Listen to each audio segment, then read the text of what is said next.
Ya, haleluya.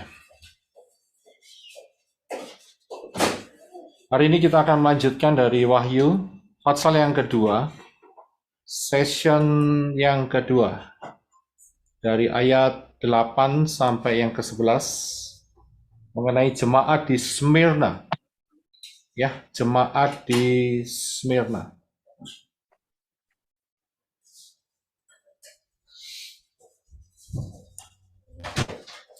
Nah, seperti biasa, kalau kita mau memahami kebenaran firman ini, maka kita harus kembali ke akar Ibrani yang benar, ya, sehingga kita dapat menangkap semua kebenaran firman dengan baik dan mempunyai fondasi, membangun fondasi ya, di dalam pengenalan akan firman ini dengan benar. Ya, kalau tidak kembali ke akar Ibrani yang benar, maka banyak sekali terjadi penyimpangan-penyimpangan. Karena pola akar Ibrani yang benar itu kaya raya, dan di luar pola Ibrani itu miskin, ya, dan kita akan tetap memilih pola Ibrani yang kaya raya tersebut. Ya, dan juga jangan pernah lupa bahwa membahas kitab Kilyahna atau Wahyu itu ada prinsipnya, yaitu nubuatan adalah pattern, ya. Nubuat adalah sebuah pola. Jadi prophecy is a pattern. Jadi kita jangan pernah lupa akan hal ini, ya. Oke, kita akan masuk di dalam pembahasan kita, tapi kita akan terlebih dahulu untuk membacanya di dalam Wahyu pasal yang kedua ayat 8 sampai yang ke-11. Wahyu 2 8 sampai 11. Bisa minta tolong untuk Henok bisa membaca buat kita semua. Terima kasih. Dan tuliskanlah hal-hal ini kepada malaikat gereja orang-orang Smyrna. Dia yang pertama dan yang terakhir, yang pernah mati, tetapi sudah hidup lagi, mengatakan, aku tahu perbuatan-perbuatan kesukaran dan kemiskinanmu, padahal engkau kaya, juga hujatan dari mereka yang menyebut diri mereka Yahudi, padahal bukan. Malah sebaliknya mereka adalah sinagoga Satan. Janganlah engkau takut terhadap apa yang akan segera engkau derita. Lihatlah, si Satan akan segera menjebloskan dari antara kamu ke dalam penjara, agar kamu dicobai dan kamu akan mengalami kesukaran 10 hari. Jadilah setia sampai pada kematian, dan aku akan memberikan kepadamu mahkota kehidupan. Siapa yang mempunyai telinga, biarlah dia mendengarkan apa yang Roh katakan kepada gereja-gereja. Siapa yang menang, ia sekali-kali tidak akan ditimpa oleh kematian kedua. Amin. Ya, terima kasih. Ya, kita akan masuk di dalam pembahasan dari Kehilat Smyrna, ya, Kehilat Smyrna. Tidak panjang ayatnya, hanya 4 ayat saja, ya, dibandingkan dengan kehilat-kehilat yang lain. Kelihatannya ini yang paling pendek, ya, tetapi mempunyai makna yang luar biasa. Kita akan lihat satu persatu. Yang pertama adalah seperti yang sudah kita tahu bahwa kehilat-kehilat ini, gereja-gereja ini ada di Asia Kecil yang sekarang ada di Turki, ya, itu yang saya lingkari. Dan juga tulisan ini, surat ini diberikan kepada malaikat gereja atau malaikat kehilat. Kita sudah belajar tentang malaikat di dalam sesi yang sebelumnya, bahwa malaikat di dalam kehilat ini adalah pembawa kebenaran firman, ya, pembawa kebenaran firman, dan inilah yang diberikan daripada Yeshua HaMashiach untuk juga disampaikan kepada jemaat orang-orang yang ada di daerah Smyrna, ya. Dan yang kemudian kita telah pelajari hal ini, yang berikutnya adalah dikatakan bahwa dia yang pertama dan yang terakhir, ya, tetap sebuah konsistensi yang ada di dalam kebenaran firman mengenai Aleph dan Tau, ya, Aleph dan Tau. Aleph itu simbolnya kepala lembu, dan Tau itu simbolnya adalah 2 ranting yang bersilang, ya. Siapa dia? Tidak lain adalah Yeshua HaMashiach. Yeshua HaMashiach adalah pemimpin kita, raja kita, Elohim kita, ya, yang tergantung di salib. Ada covenant, ya, ada perjanjian. Jadi tetap ini merupakan satu signature atau tanda tangan yang Bapak Yahweh berikan dari Kejadian sampai Kilyahna, sampai Wahyu, ya. Jadi tidak akan berubah. Kemudian dikatakan bahwa yang pernah mati tetapi sudah hidup lagi. Jadi Yeshua HaMashiach sudah hidup di dalam tubuh kemuliaan, tidak lagi seperti sebelum kematiannya di kayu salib, tetapi sekarang dia sudah dengan tubuh kemuliaan dan tetap mewakili kita sebagai manusia. Dan di satu sisi, di dimensi sisi yang lain, Yeshua HaMashiach adalah mempelai laki-laki dan kita adalah mempelai perempuan. Dia adalah raja kita, ya, dan kita adalah para mempelainya. Ini tidak ada hubungannya dengan poligami. Jadi jangan salah diartikan. Saya tidak mengajarkan atau tidak mengatakan bahwa inilah hubungan poligami. Tuhan itu poligami. Tidak. Itu pikiran ngawur dan pikiran ngeres. Ya, kita tidak berbicara soal itu. Ini adalah sebuah persekutuan. Yeshua HaMashiach adalah kepala kita dan kita adalah tubuhnya. Ya, jadi itulah yang menjadi gambaran antara hubungan Yeshua HaMashiach dengan kita dan kita dengan Yeshua HaMashiach. Ya. Nah, kita akan lanjutkan. Ya. Dikatakan di dalam ayat yang ke-9 ya dan ke-10 ya. Coba kita akan fokus dan coba kita akan baca sekali lagi Wahyu 2 ayat 9 dan 10 ini. Ya, tolong Henok bisa baca sekali lagi untuk kita semua. Terima kasih. Aku tahu perbuatan-perbuatan dan kesukaran dan kemiskinanmu, padahal engkau kaya. Jiwa hujatan dari mereka yang menyebut diri mereka Yahudi, padahal bukan. Malah sebaliknya mereka adalah sinagoga Satan. Janganlah engkau takut terhadap apa yang segera engkau derita. Lihatlah, si Satan akan segera menjebloskan dari antara kamu ke dalam penjara agar kamu dicobai, dan kamu akan mengalami kesukaran 10 hari. Jadilah setia sampai pada kematian, dan aku akan memberikan kepadamu mahkota kehidupan. Ya, kalau kita lihat akan hal ini, secara sekilas bahwa kehilat atau jemaat di Smyrna ini mengalami tekanan yang sangat luar biasa. Ya, karena Yeshua mengatakan bahwa aku tahu perbuatan-perbuatan, kesukaran dan kemiskinanmu. Ya, Yeshua tahu kondisi-kondisi seperti ini. Dan kalau kita tahu dari perkataan Yeshua selanjutnya bahwa akan ada derita dan juga dicobai, ya, dan akan ada sengsara, dijebloskan penjara, ya. Ini satu kondisi yang sebetulnya tidak nyaman. Tetapi kita mau lihat apa yang dikatakan oleh Yeshua mengenai jemaat yang ada di Smyrna ini. Kita akan masuk terlebih dahulu untuk melihat apa yang dimaksud dengan kata Smyrna. Ya, Smyrna itu dalam bahasa aslinya itu adalah dari kata myrrh, ya. Bahasa Inggrisnya itu tulisannya MYRRH. Bahasa Indonesianya itu myrrh. Ini bukan murbaut, saudara ya. Jangan salah, ya. Nggak ada hubungannya dengan obeng dan mur, tidak. Tapi ini adalah myrrh.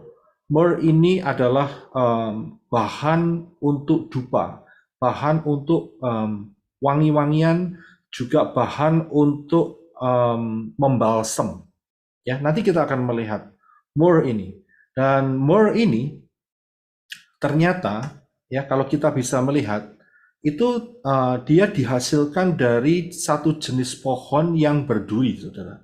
Ya, jadi myrrh itu adalah jadi satu dari golongan jenis komifora, yaitu pohon yang berduri, ya, dan kemudian ada prosesnya untuk dapat menghasilkan myrrh ini, ya.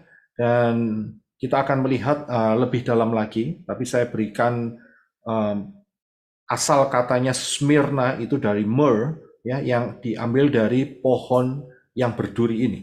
Nah, kita akan masuk bahwa myrrh ini ternyata itu bukan hal yang baru di dunia ini.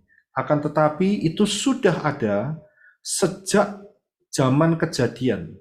Kalau kita lihat ya ayatnya di dalam Kejadian 37 ayat 25 ya.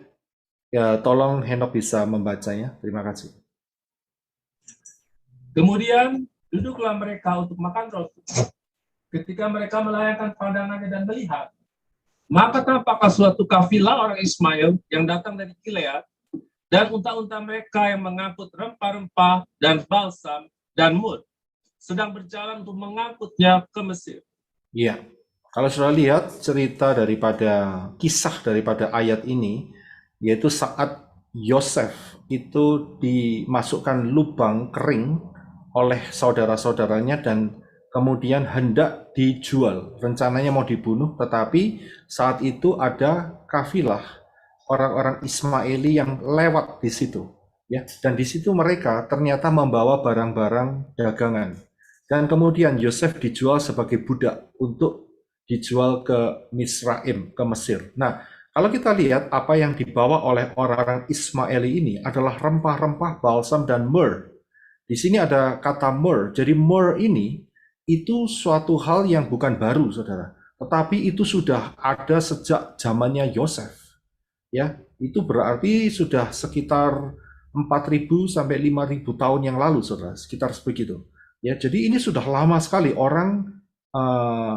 orang-orang dunia ini itu sudah orang-orang zaman-zaman itu sudah mengenal myrrh ini sudah ada. Oke, kita akan lihat selanjutnya ya, yang membuktikan bahwa myrrh ini itu sudah ada sejak lama sekali ya, sejak zaman daripada penulisan Alkitab. Kita akan lihat yang berikut, yaitu di dalam Keluaran 30 ayat 23 sampai 25. Ya, silakan. Dan haruslah engkau mengambil bagimu sendiri rempah-rempah terbaik, 500 shikal mur murni, dan kayu manis, balsam setengah dari itu, 250 shikal, dan batangan kayu balsam 250 shikal, dan kayu teja 500 shikal, menurut shikal kekudusan, dan 1 hin minyak zaitun.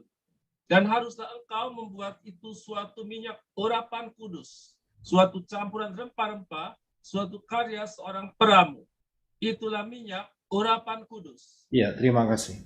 Kalau sudah lihat di dalam pembuatan tabernakel, ya, kalau hari kemarin kita sedang membahas mengenai kemah suci, ya, Moshe disuruh oleh Bapak Yahweh untuk membuat minyak urapan, dan salah satu bahan daripada minyak urapan itu adalah myrrh yang murni, ya. Jadi myrrh ini sudah ada zamannya Moshe, saudara. Luar biasa ya. Ini satu pohon yang cukup punya usia juga ini ya. Ya, bukan cuma pohon yang baru ada di tengah-tengah kita sekarang, tidak. Tetapi sejak zaman Moshe itu juga sudah terkenal ya, myrrh ini. Kemudian kita akan lihat lagi mengenai myrrh, yaitu di dalam Ester 2 ayat 12. Ya, silakan. Dan ketika tiba giliran tiap-tiap gadis untuk masuk menghadap Raja Ahasveros, setelah selesai perawatannya selama 12 bulan sesuai peraturan bagi para wanita, sebab harus dipenuhi seluruh waktu perawatannya, 6 bulan untuk pemakaian minyak mur, dan 6 bulan untuk pemakaian minyak kasai, serta wangi-wangian bagi para wanita. Iya, terima kasih. Saudara lihat lagi, di sini ada minyak mur yang dipakai untuk merempah-rempahi atau meminyaki hadasah. Ya, di dalam persiapannya untuk ketemu dengan sang raja, yaitu Raja Ahasveros. Nah, di sini ya, zaman daripada saat ini adalah zaman daripada Medo Persia. Itu sudah ada mur, ya, sudah terkenal bahan ini. Dan bahan ini hanya dipakai untuk merempah-rempahi atau meramu atau mengolesi di tubuh daripada para permaisuri. Berarti bahan ini tuh nggak main-main, saudara. Ini bahan yang betul-betul high quality, yang sangat-sangat luar biasa, ya, sangat-sangat luar biasa. Oke, kita akan teruskan untuk melihat myrrh ini sehingga kita bisa mendapatkan pengertiannya secara jelas. Yang berikutnya yang kita akan baca dari ini dari mana nih? Saya ketutupan ini. Sorry. Nah, tolong dibaca ayat yang ditampilkan. Saya ketutupan ini. Ya, Matius 2 ayat 11, Pak Yosef. Iya, silakan. Dan setelah tiba di rumah itu, mereka mendapati bayi itu bersama Maria, ibunya. Dan sambil bersujud mereka menyembah dia. Dan seraya membuka barang-barang berharganya, mereka mempersembahkan kepadanya persembahan emas, kemenyan, dan mur. Ya, terima kasih. Saudara bisa lihat di sini, ini adalah persembahan-persembahan yang dibawa oleh raja-raja dari timur. Ya, dari timur. Nah, kalau kita lihat dari timur, berarti raja-raja ini mengarah ke barat, mendekat kepada hadirat Bapak Yahweh. Ya, itu yang pelajaran kemarin ya. Nah, di sini mereka membawa hadiah untuk diberikan kepada raja yang baru dilahirkan, yaitu Yeshua HaMashiach. Ya, dan di sini mereka salah satunya selain membawa emas, kemenyan, dan mereka membawa myrrh. Ya, ini raja-raja membawa myrrh, saudara. Ini bukan hal yang murah, ini hal yang mahal. Ya, jadi sejak dari dulu itu harga daripada myrrh ini itu memang selangit, saudara, maksudnya ya. Jadi mahal sekali. Nah, ayat ini juga saya mau mengkritisi sebentar karena ditulis di dalam ada kata bayi. Karena bayi ini nggak tepat, saudara.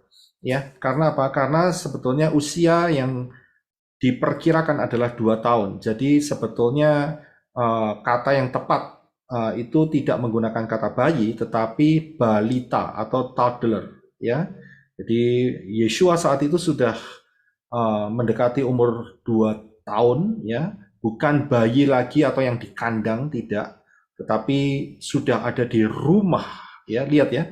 Dan setelah tiba di rumah itu, ya, jadi kalau saudara ada lihat orang Majus ngunjungin gubuk itu penyesatan, ya.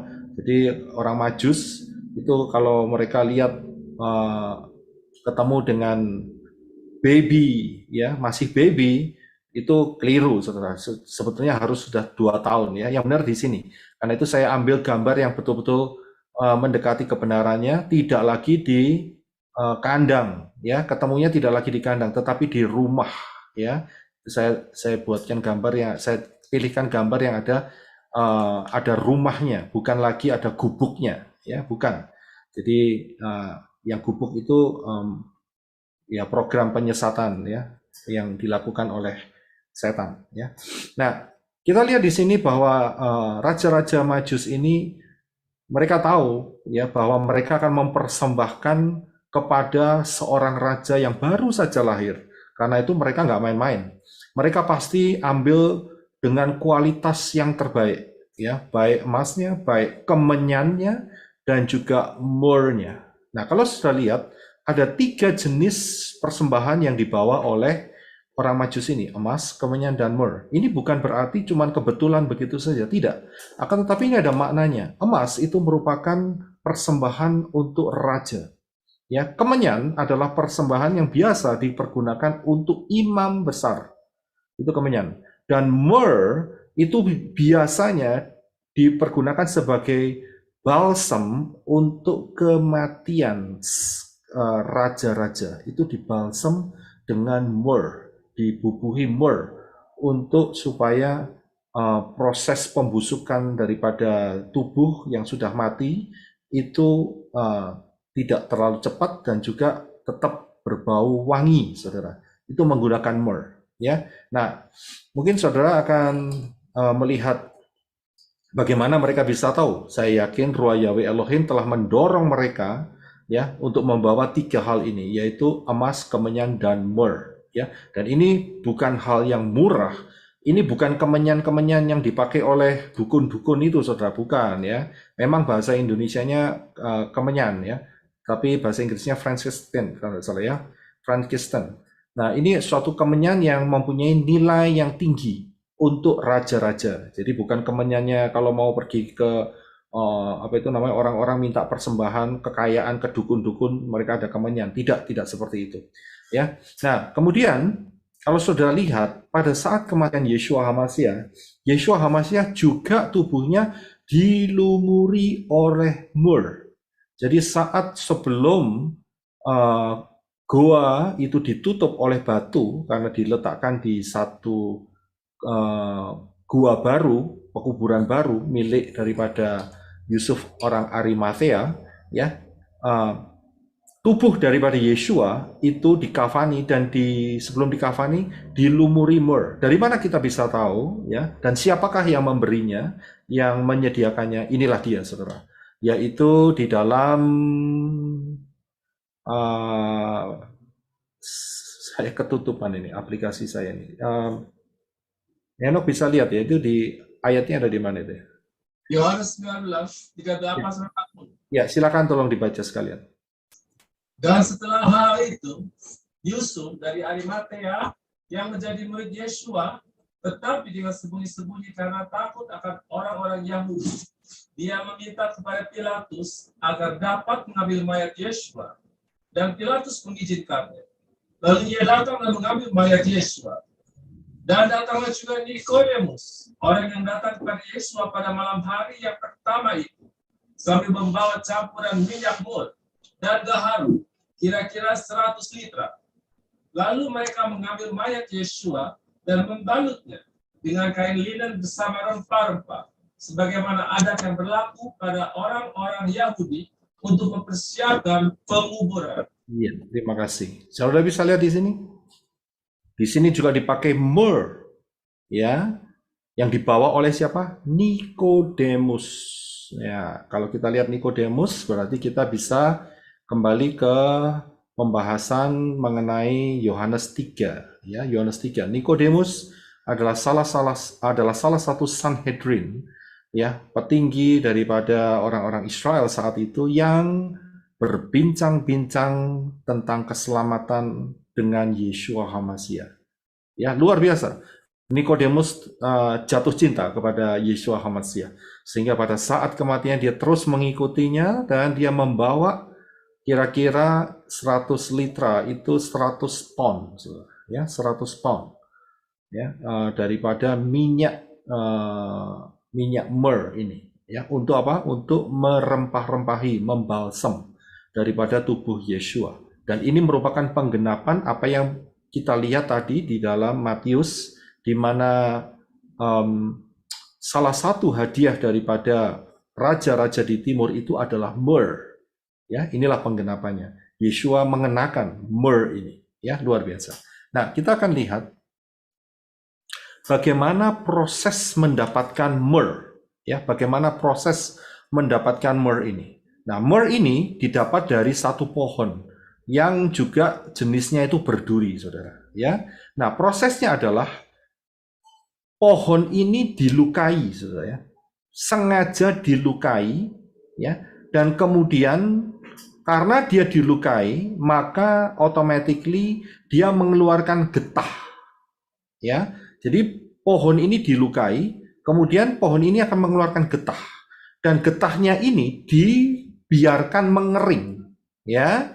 Nah, saat getah ini mengering, ya, menjadi keras, dan inilah yang menjadi yang namanya resin, ya, daripada myrrh tadi, ya. Jadi seperti kristal-kristal begitu, ya, resin, kristal-kristal, dan inilah yang diambil, ya, inilah yang diambil. Kalau sudah lihat yang sudah mengkristal itu di sebelah kiri atas itu ada tulisan MYRRH, MYRRH, myrrh bacanya. Itu kristalnya seperti itu. Tetapi sebelum mengkristal, dia keluar getah, saudara. Kalau saudara tahu getah ini kira-kira model kayak pohon karet, begitu ya. Jadi model seperti itu. Jadi pohonnya dilukai, kalau pohon karet dilukai kan dapat getah karetnya, itu kan ditampung ya. Nah, tapi yang ini getahnya dibiarkan sehingga mengering, saudara ya. Nah, begitu mengering, itu dia baru bisa diambil. Kalau pohon ini tidak dilukai, maka dia tidak akan menghasilkan yang namanya kristal myrrh tadi. Ya, baru bisa dihasilkan kalau dia dilukai, saudara. Ya, nah, kita akan melihat lebih dalam. Ya, berapa harga daripada myrrh ini, saudara? Ya, berapa harga daripada kristal atau resin daripada myrrh ini? Ya. Nah, ini dia. Saya coba mencarinya, dan ternyata 1 kilo itu harganya $57, saudara. Kalau dikurskan Indonesia dengan kurs 14.900 sekian, hari ini ya 1 kilo itu harganya 854.000, lebih sedikit ya. Saya nggak tahu harga beras, tapi saya coba mencarinya harga beras di Indonesia average atau kurang lebih itu sekitar 12.000 per kilo. Jadi kalau untuk mendapatkan myrrh dibutuhkan 71 karung beras ya, 71 kilo ya, karung beras ya, 71 kilo beratnya ya. Jadi untuk kalau satu karungnya 1 kilo ya berarti butuh 71 karung ya untuk mendapatkan 1 kilo myrrh. Mahal sekali saya bilang ya. Dan kemudian kalau kita lihat ya, mengapa gereja ini ada hubungannya dengan myrrh tadi? Kita sudah baca ayat sebelumnya, dikatakan bahwa gereja ini menerima banyak hal yang menyakitkan, penderitaan, dicobai, bahkan dipenjara, bahkan Yesua sendiri dikatakan kamu harus setia sampai mati. Ya, ada luka-luka yang diberikan dari luar sehingga gereja atau kehilat ini menerima penderitaan-penderitaan. Seperti pohon myrrh itu yang dibuat menderita, dilukai, dibuat menderita. Ya, tetapi apa yang terjadi pada saat pohon myrrh ini dilukai, pada saat gereja ini mengalami penderitaan, dicobai, bahkan ada yang dibunuh, ada yang dipenjara, ya, ada yang difitnah. Akan tetapi yang dikeluarkan itu menghasilkan sesuatu yang berharga. Menghasilkan sesuatu yang sangat mahal, sangat precious, sangat upscale, luar biasa sekali, yang bisa dipergunakan dan harum lagi baunya. Ya, nah kalau kita lihat di dalam 1 Kefa, ya, saya nggak kelihatan ini ayatnya. Ya coba tolong Henok bisa dibaca. 1 Kefa berapa itu? 1 Kefa. Petrus 2, 20 sampai 23. Ya, silakan. Sebab dapatkah disebut pujian jika kamu menderita pukulan karena kamu berbuat dosa? Tetapi jika kamu berbuat baik dan karena itu kamu harus menderita, maka itu adalah kasih karunia pada Elohim. Sebab untuk itulah kamu dipanggil, karena Hamasya pun telah menderita untuk kamu dan telah meninggalkan teladan bagimu, supaya kamu mengikuti jejaknya. Ia tidak berbuat dosa dan tipu tidak ada dalam mulutnya. Ketika ia dicaci maki, ia tidak membalas dengan mencaci maki. Ketika ia menderita, ia tidak mengancam, tetapi ia menyerahkannya kepada Dia yang menghakimi dengan adil. Iya, terima kasih. Saudara bisa melihat di sini bahwa Yesua telah meninggalkan teladan bagi kita semua. Yesua menjadi teladan, menjadi contoh di dalam kehidupan kita. Dalam hal apa dia menjadi contoh? Ternyata yang difokuskan di dalam Kefa ini, 1 Petrus 2, 1 Kefa 2 ini, ayat 20 sampai 23 ini, adalah pada saat Yesua mengalami banyak hal yang menurut ukuran dunia itu sebuah penderitaan yang luar biasa. Ya, penderitaan yang tidak terbayangkan. Mulai dari yang sederhana sampai yang kompleks, yang sangat berat.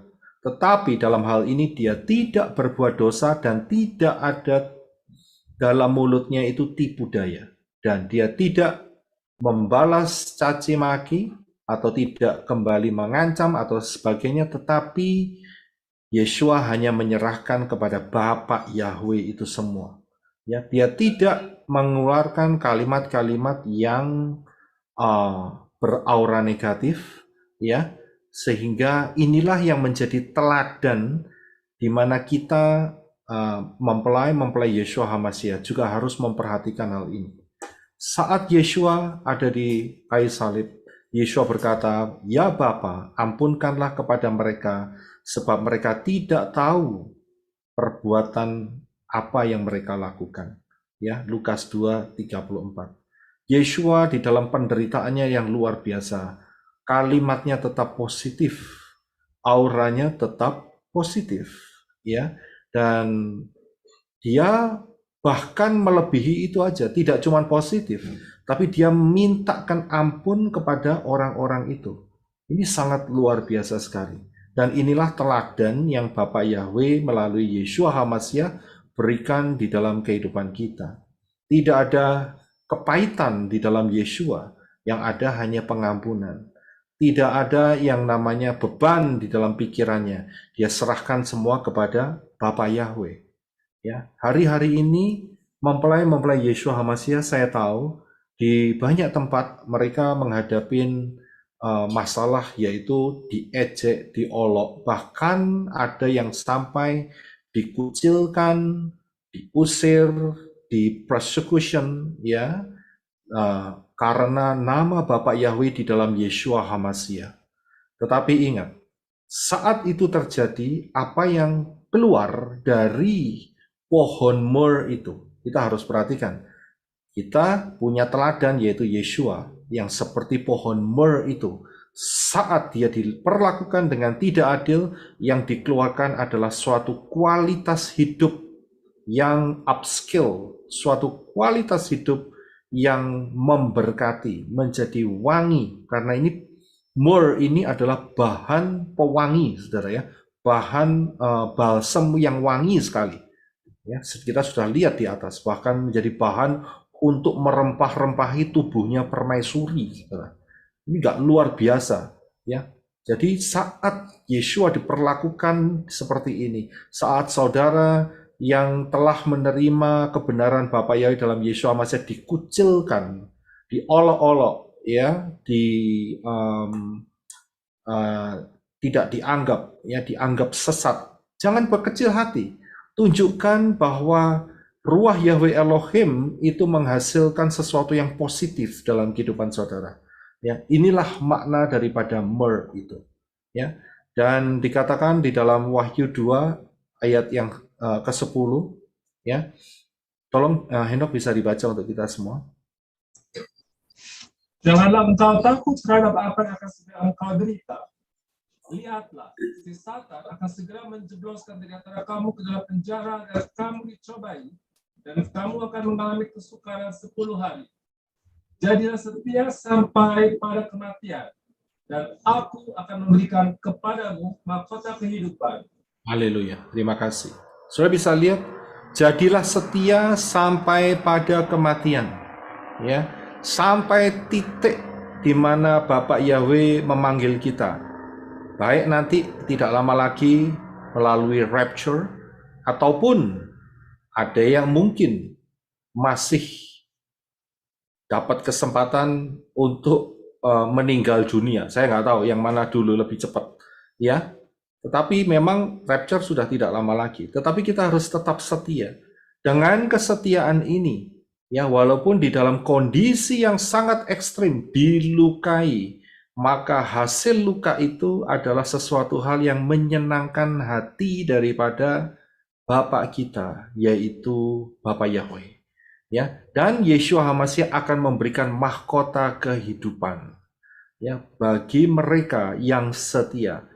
Kalau yang tidak setia, ya pasti tidak dapat mahkota, boro-boro dapat mahkota. Ya, terseret setan, terkecoh, terseret setan, akhirnya undur dan jatuh, tidak sampai masuk Syamayim, masuk ke Gehenna atau lautan api. Rugi besar. Jadi Yeshua akan memberikan mahkota kehidupan buat yang setia. Nah, di sini saya akan menambahkan lagi, ya, dikatakan bahwa ayat yang ke-11, tolong bisa dibaca, Henok. Siapa yang mempunyai telinga, biarlah dia mendengarkan apa yang Roh katakan kepada gereja-gereja. Siapa yang menang, ia sekali-kali tidak akan ditimpa oleh kematian kedua. Ya, terima kasih. Dikatakan bahwa siapa yang menang, ya, siapa yang setia dapat mahkota, siapa yang menang tidak akan ditimpakan kematian yang kedua atau kematian kedua. Apa itu kematian kedua? Coba kita lihat yang dimaksud dengan kematian kedua ini.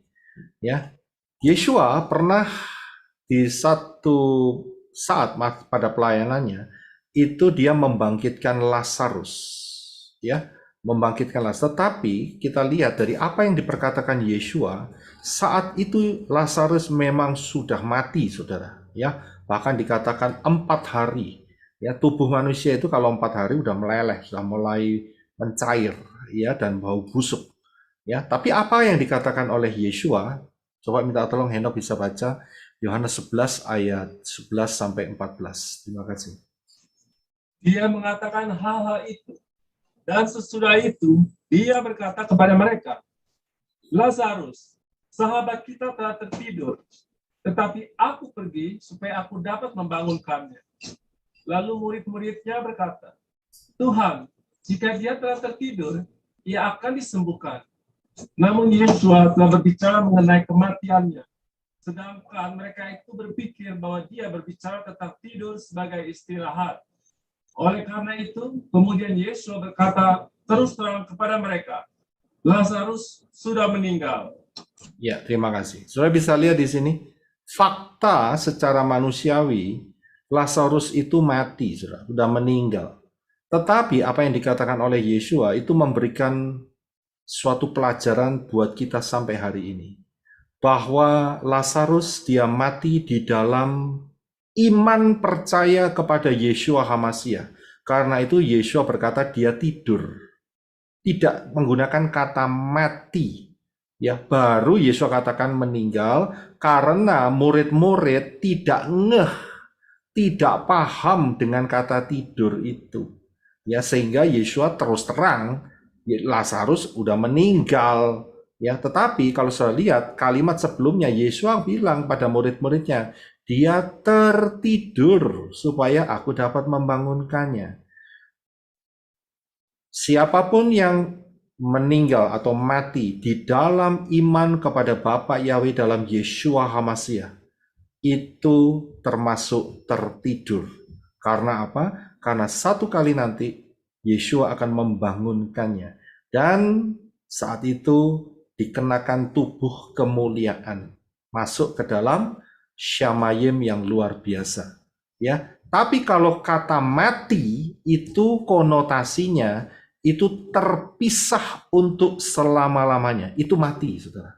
Ya, jadi dalam hal ini Yeshua mengatakan itu tidur.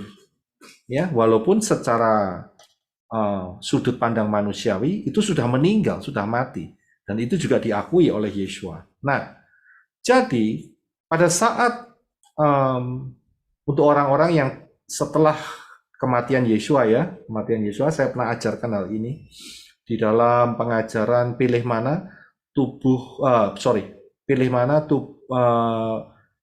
kain lenan halus atau kain jubah putih atau lenan halus. Ini pengajaran di situ. Nah, kalau manusia sekarang yang percaya beriman kepada Bapa Yahweh, dia secara fisik itu mati, dikubur, rest in peace, iya kan? Kubur di dalam tanah, ya. Nah, itu mati, meninggal dunia. Tetapi sebetulnya, ya, spiritnya, rohnya, tubuh rohnya itu langsung ada bersama-sama dengan Yeshua HaMashiach. Dan inilah yang disebut sebagai tidur. Karena apa? Karena secara fisik dia tidur fisiknya, tetapi secara kesadarannya dia sudah berada bersama-sama dengan Yeshua HaMashiach. Tinggal menunggu rapture saja, ya. Dan saat rapture, maka tubuh yang telah mati itu dibangkitkan dan diberi tubuh kemuliaan dan masuk ke dalam hadirat Bapa Yahweh.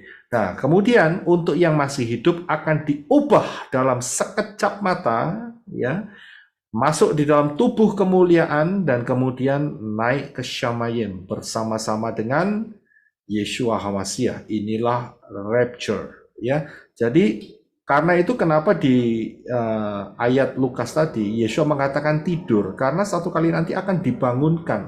Tetapi kalau mati itu berarti akan terpisah untuk selama-lamanya. Ya, saya pernah ajarkan ini di materi pilih mana jubah putih atau lenan halus. Nah, kalau begitu kematian yang kedua itu apa? kematian yang kedua, kematian yang pertama itu secara fisik, tetapi kematian yang kedua ya itu adalah di dalam Wahyu 20 ayat 14. Tolong Henok bisa baca buat kita. Dan maut serta alam maut dilemparkan ke dalam lautan api, yaitu Gehenna. Ini adalah kematian kedua. Saudara bisa lihat? Wahyu sendiri menyatakan, lautan api adalah kematian kedua. Kematian pertama adalah secara fisik saja, tetapi kematian yang kedua adalah orang-orang ini dibangkitkan di dalam tubuh yang rusak dan kemudian dibuang langsung ke dalam lautan api untuk selama-lamanya. Kemarin di dalam Tabernakel, kitab suci, kemah suci, yang session yang kedua, saya jelaskan mengenai barat dan timur. Dijauhkan dari hadirat Bapa Yahweh. Ya, coba saudara yang belum mampir ke sana, tolong dilihat kembali, dipelajari, ya, dan saudara akan mendapatkan bahwa tempat ini, lautan api ini, adalah satu tempat yang tidak ada kehadiran Bapa Yahweh. Padahal Bapa Yahweh itu besarnya luar biasa, lebih besar dari Syamayim. Ya, tetapi tempat ini, inilah yang disebut sebagai sejauh timur dari barat. Sejauh timur dari barat, yaitu dijauhkan dari hadirat Bapa Yahweh. Dan di sini tempat di mana Satan dan malaikat-malaikatnya serta orang-orang yang memberontak, yang menolak keselamatan melalui Bapa Yahweh di dalam Yeshua HaMashiach akan menempati tempat ini untuk selama-lamanya. Dan inilah yang disebut kematian yang kedua. Tidak ada jalan untuk lolos dari tempat ini, ya. Jadi jangan percaya dengan pengajaran-pengajaran palsu yang mengatakan manusia akan disiksa 10.000 tahun dan setelah itu akan diberi kesempatan untuk reinkarnasi dan diselamatkan. Itu semua adalah bohong belaka, ya. Jadi jangan percaya, ya. Karena itu tolong baca ayat di dalam Matius 5, 11 dan 12, ya. Silakan Henok. Berbahagialah kamu bila karena aku mereka mencela kamu dan menganiaya, bahkan mengatakan setiap perkataan jahat terhadap kamu dengan berdusta. Bersukacitalah dan bergembiralah, karena pahalamu besar di Syamayim. Sebab demikianlah mereka telah menganiaya para nabi sebelum kamu. Haleluya. Saudara bisa lihat di sini ayat ini yang dikatakan oleh Yeshua di dalam pengajarannya di atas bukit. Berbahagialah itu dalam bahasa Inggrisnya blessed. Diberkatilah engkau. Bagaimana diberkati? Padahal menerima cela, aniaya, perkataan yang jahat, difitnah, digosipin, ya, dengan dusta. Tapi Yesus berkata, berbahagialah bila kamu karena aku, ya, bukan karena kesalahanmu, ya, karena aku, karena Yeshua HaMashiach, karena kita ada di dalam Bapa Yahweh, dalam Yeshua HaMashiach ada banyak orang mencela kamu, bahkan menganiaya kamu, menghasut dengan perkataan yang jahat, dan menggosipkan dengan dusta. Yesus berkata, bersukacitalah, tidak usah sedih, ya, dan bergembiralah. Karena apa? Pahalamu, rewardsmu, hadiahmu besar di Syamayim. Ya, dan itu juga mereka lakukan kepada para nabi sebelum kamu. Ya, banyak nabi-nabi. Yeremia, ada banyak nabi yang juga disiksa seperti itu. Daniel, Hananya, Misael, Azaria, ya, dan yang lainnya, mereka menerima hal yang sama. Tetapi dikatakan oleh Yeshua, berbahagia, kamu diberkati. Asal karena Yeshua. Karena kita betul-betul ada di dalam kebenaran firman yang betul. Jangan kecil hati, saudara. Memang kita ini minoritas, tapi saudara jangan punya hati yang minoritas. Kita punya hati yang besar karena janji Bapa Yahweh di dalam Yeshua HaMashiach. Kita harus bersukacita dan bergembira. Ya, nggak usah bersedih. Saudara-saudara yang lain tetap mencela, mengata-ngatain kita sesat lah, ya, mengatain kita pikirannya sudah nggak beres lah, ya, bahkan mungkin mempersulit ini dan itu, ya, mengancam ini dan itu, ya, dengan banyak hal. Saya juga dengar dari beberapa para mempelai Yeshua HaMasyiah kesaksian-kesaksian mereka. Yeshua berkata, bersukacitalah, bergembiralah, nggak ada yang perlu disedihkan. Bahkan itu nanti saya akan lihat, itulah pahalamu yang besar. Besar loh, bukan kecil loh, besar. Di Syamayim, saudara. Ya, luar biasa sekali janji daripada Bapak ya. Sekarang pilihan saudara. Mau pilih yang mana? Saudara hidup di bumi ini menjadi pohon duri, ya, semak duri, atau menjadi pohon mur. Memang ada durinya, tetapi saat itu dilukai, kualitas hidup wangi di hadapan Bapa Yahweh, dipersembahkan untuk raja-raja. Hidup kita mempersembahkan hidup kita sebagai wangi-wangian di hadapan Bapa Yahweh, ya, melalui kehidupan kita. Itulah mur. Ya, kita akan lanjutkan minggu yang akan datang di dalam session yang berikutnya, session yang ketiga, Wahyu Fatsal yang kedua. Sekali lagi saya ingatkan, tetap ingatkan bahwa hari ini kita sudah masukin cycle 3,5 tahun Shemitah yang pertama. Tidak lama lagi akan ada rapture. Bahkan Yeshua mengatakan bahwa waktunya akan dipersingkat, Matius 24:22. Dan bila waktunya tidak diperpendek, maka semua manusia tidak akan ada yang selamat. Karena orang-orang pilihan waktunya akan dipersingkat.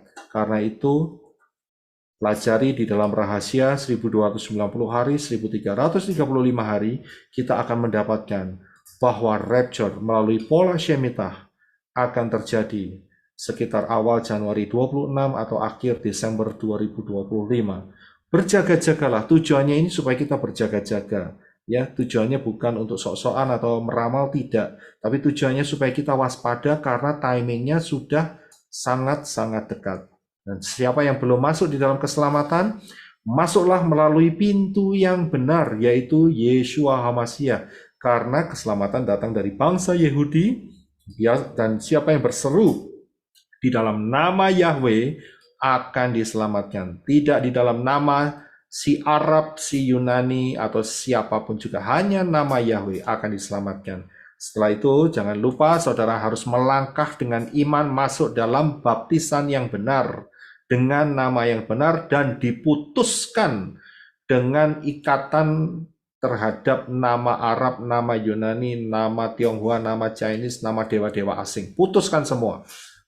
Belajar di dalam pola kebenaran yang benar, yaitu Tanak dan Brit Karasa, dan berjalan bersama-sama dengan Bapa Yahweh, Bashem Adonai, Yeshua HaMasyiah sampai rapture terjadi. Siapa yang membutuhkan informasi baptisan pembaruan, saudara bisa kunjungi ke pelayananmenorah.com, dan di sini saudara bisa mendapatkan sebelah kiri atas di bawah dekatnya home, saudara akan lihat ada link, klik di sana dan ada daftar untuk mempelai-mempelai Yeshua HaMasyiah yang akan membantu, membimbing saudara untuk di dalam baptisan pembaruan. Bapa Yahweh dalam Adonai Yeshua HaMasyiah memberkati kita semua. Shalom.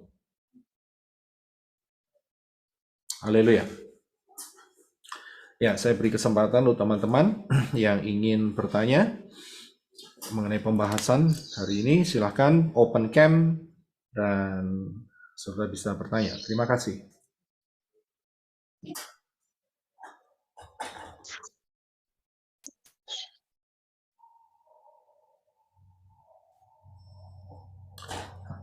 Ya, shalom Pak Herwin, silakan. Ya, salam Pak Roy. Terima kasih atas pengajaran hari ini, Pak. Haleluya. Saya mendapatkan sejumlah hal yang cukup membangun buat saya. Yang pertama tentang mur, Pak ya, pengajaran tentang mur yang cukup dalam, lalu relasi dengan Adon Yeshua HaMasyiah, di mana untuk menghasilkan sesuatu yang precious perlu ada penderitaan. Kalau pohon dia harus dilukai untuk menghasilkan lelehan mur, dan melalui proses sampai akhirnya menjadi suatu bahan yang sangat mahal untuk wewangian raja-raja. Nah, begitu juga Yeshua HaMasyiah yang harus menderita di kayu salib, olokan, penderitaan, penganiayaan, sampai kematian untuk menebus dosa kita. Kita bersyukur dan berterima kasih kepada Bapa Yahweh yang telah berkarya untuk kita. Nah, di dalam ayat Matius 5, pasal 5 ayat 11-12 ini sangat menarik untuk kita saling menguatkan ya Pak. Saya tidak bertanya, tapi ingin saling menguatkan saja. Silakan Pak. Seperti dibacakan tadi, berbahagialah kamu jika karena aku kamu dicela dan dianiaya, dan kepadamu difitnahkan segala yang jahat. Bersukacitalah dan bergembiralah, karena upahmu besar di surga. Nah, ini pengajaran tentang upah atau pahala ini sangat berbeda dengan tetangga-tangga kita, bahwa kalau berbuat baik maka mereka menerima upah. Nah, kita justru upah itu atau pahala itu kita terima pada saat kita dicela, dianiaya. Pada saat itulah kita menerima pahala yang nantinya disamain untuk dikonversi dengan suatu reward yang kita akan nikmati. Nah, umat Kristiani ini kan terutama di Indonesia sebagai umat yang minoritas ya Pak. Nah, kita yang telah dibukakan di akhir zaman ini kebenaran yang lebih dalam lagi tentang nama Yahweh, mengalami celaan atau hinaan dari saudara-saudara kita sendiri yang sebetulnya arahnya sama kepada Bapa Yahweh dan Yeshua HaMasyiah, namun mereka telah salah atau disesatkan oleh iblis di dalam sejarah ini dengan penyebutan yang lain, dan itu dianggap tidak apa-apa. Nah, satu hal yang saya pikir kita tetap pertahankan seperti Yeshua HaMasyiah waktu disalib, bahkan waktu mengajar, tidak pernah meladeni perdebatan. Jadi kita tetap memberitakan atau bersaksi tentang nama Bapa Yahweh dan juga nama Yeshua HaMasyiah. Kalau sudah masuk ke dalam perdebatan, kita harus tetap menghindar. Karena perdebatan itu tidak akan membawa orang untuk dia menjadi berbalik seringkali. Jadi sampai suatu titik kita harus berhenti dan mendoakan saja.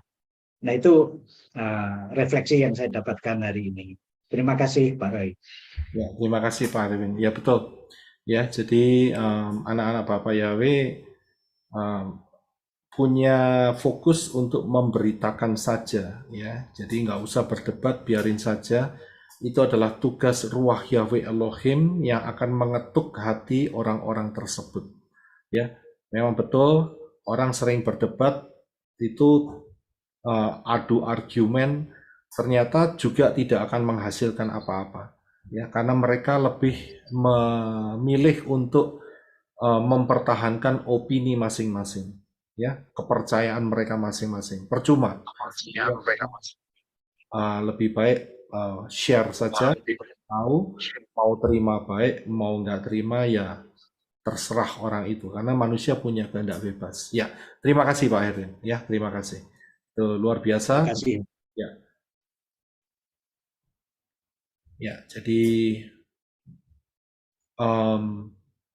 ya cara menghasilkan rewards memang berbeda, ya anak-anak Bapak Yahweh. Ya, silakan saya beri kesempatan untuk teman-teman yang masih ada pertanyaan.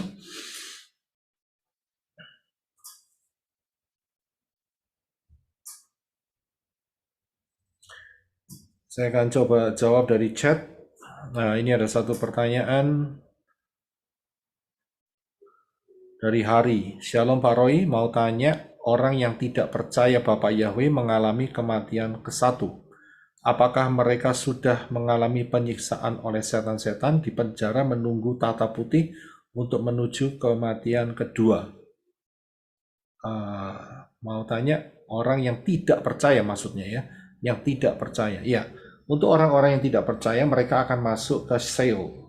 Ya, nah untuk Sheol itu dijelaskan melalui peristiwa orang kaya dan Lazarus.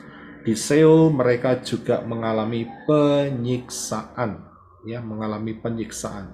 Dan selama itu mereka juga akan menunggu sampai ya mereka akan masuk di dalam pengadilan tahta putih dan setelah itu dipastikan dibuang di lautan api. Ya, itulah jawabannya. Oke, saya beri kesempatan Ibu Jenny mau bertanya, silakan.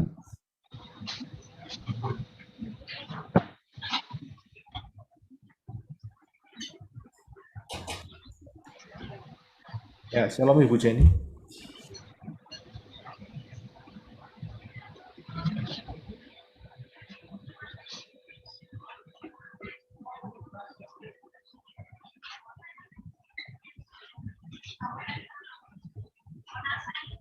Ya, Ibu Jenny atau Ibu Siska yang open mic? Iya, Pak Roy, shalom Pak Roy. Shalom. Ya, Pak Roy, saya cuma mau tanya, itu kalau apakah pohon mur itu juga yang dianyam untuk jadi mahkota durinya Yesua ya waktu disalibkan? Karena kalau saya pernah dengar katanya Yesua kan dibikinin mahkota juga dari pohon berduri ya. Kalau mau lihat ini pohon mur ini sepertinya ya dibuat dari pohon mur, itu apa salah ya Pak ya? Ya, mengenai mahkota duri yang dikenakan oleh Yesua tidak dijelaskan secara spesifik dari pohon duri yang mana. Akan tetapi kalau kita lihat, saya yakin tidak menggunakan pohon mur ini. Kenapa? Karena pohon mur ini mahal, saudara. Pasti yang mereka ambil adalah duri onak yang ada di daerah padang belantara saat itu, yang ada di daerah sekitar Yerusalem, yang itu yang dipakai. Ya, tidak dijelaskan memang, tapi saya sangat lebih ke arah di mana mereka tidak mungkin menggunakan pohon. Itu jawabannya itu. Oke, terima kasih Pak. Ya, terima kasih. Suaranya keresek-keresek ya Pak Roy sekarang. Ini ada yang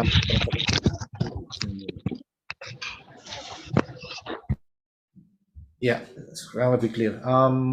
Ada yang mau bertanya? Masih mau bertanya di forum ini? Di live chat sudah tidak ada. Ya, silakan. Brother Jerry 72, silakan. Ya, shalom Pak Isyaprey. Shalom. Ya, Shalom, Brother Jerry. saya mau tanya begini, perbedaan antara orang Kristen atau umat Kristiani dengan orang Nasrani. Bukankah itu ada perbedaan? Karena begini, saya melihat Kristen itu kan berarti dari kata dasarnya itu Kristus, jadi sebagai umat pengikut Kristus. Sedangkan Nasrani kan berasal dari kata Nazaret, karena Yesus itu berasal dari Nazaret. Nah, kalau kita sebagai yang sudah menerima, sudah percaya dari basis pembaruan, dan tidak mengikuti pola Yunani, tidak mengikuti sembahan Arab, sembahan Yunani, berarti kita ini sebagai umat Nasrani. Tapi kenapa masih banyak juga mengikuti dengan kata orang Kristen, umat Kristiani? Bukankah dengan menyebut itu aja ada spirit yang masih mengikuti? Apa betul seperti itu, Pak? Iya, oke.